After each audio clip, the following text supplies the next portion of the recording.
الحمد لله رب العالمين أقام الكون بالعدل والميزان وأكرمنا بالهداية والقرآن.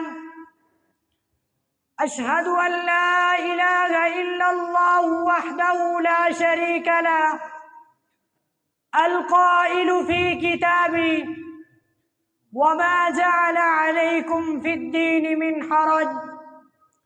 صدق الله العظيم. أما بعد، أيها المسلمون، اتقوا الله تبارك وتعالى، فتقوى الله سبحانه وتعالى سبب موصل للعلم الذي سلم النجاة بإذن الله. واتقوا الله ويعلمكم الله. عباد الله، لا شك فيه أن العلم نور وشرف وفضيلة، وأن الجهل شر وبلاء ورذيلة. جاء ديننا الإسلامي الحنيف بالحث والترغيب فيه والتشجيع على سلوك سبيله، وأن سبيل العلم طريق إلى الجنة بإذن الله، كما رواه المسلم في الصحيح: من سلك طريقا يلتمس فيه علما سهل الله له به طريقا إلى الجنة.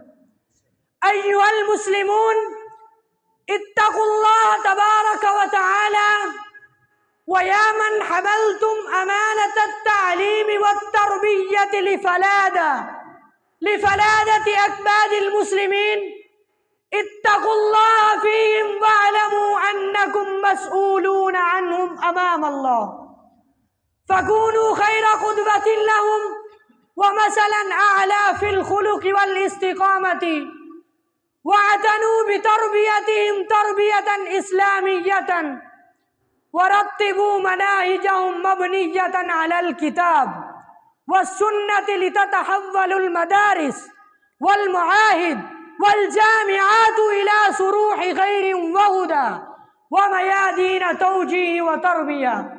وأخيرا أيها الإخوة الأحباب، علينا أن نتفكر بالعواقب، وأن نبني حصنا نحمي به المجتمع، وأن نعمل على إطفائها وإخمادها، وهي اشتعلت قد لا تبكي ولا تذر.